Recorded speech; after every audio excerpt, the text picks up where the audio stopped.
2017 s'en va et fait le lit à 2018. Une année placée sous le sceau d'année sociale par le gouvernement du président Sall. L'ambition de ce dernier est de réaliser une croissance de qualité passant par la généralisation de l'emploi et des revenus tout en favorisant un développement solidaire et inclusif.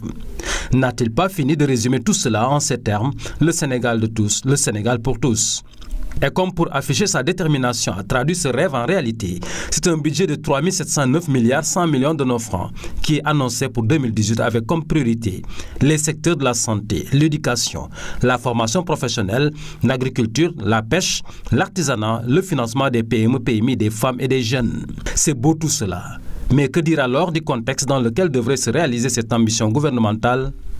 Au plan politique d'abord, malgré les appels répétés du pouvoir à un dialogue, l'atmosphère reste électrique avec le boycott systématique de cette main tendue par l'opposition dite significative. À cela s'ajoute l'incertitude qui plane sur la stabilité du pays avec le procès du maire de Dakar, Khalifa Sall, qui démarre ce 3 janvier 2018, tout comme l'absence prolongée à l'allure d'exil de Karim Wade au Qatar. La récente sortie de l'ancienne Premier ministre Mimi Touré, faisant état de recouvrement par l'État de plus de 200 milliards de nos francs suite à la traque des biens mal acquis confiés à la CREI et la zone de turbulence que traversent certains partis alliés stratégiques du pouvoir sont là pour polluer davantage le climat social, d'autant plus que la traçabilité de ces fonds pose problème pour les acteurs politiques, les dignitaires ciblés par cette traque, mais aussi le président de l'Assemblée nationale qui prétend ignorer ces fonds.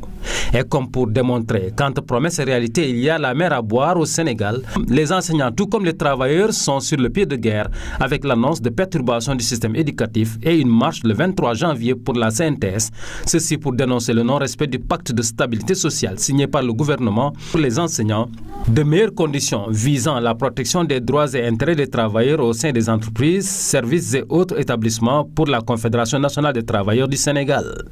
Voilà, entre autres, des raisons qui pourraient justifier le pessimisme de certains citoyens quant à la matérialisation de l'émergence sociale du Sénégal en 2018, tel que promis par le chef de l'État Macky Sall et son régime.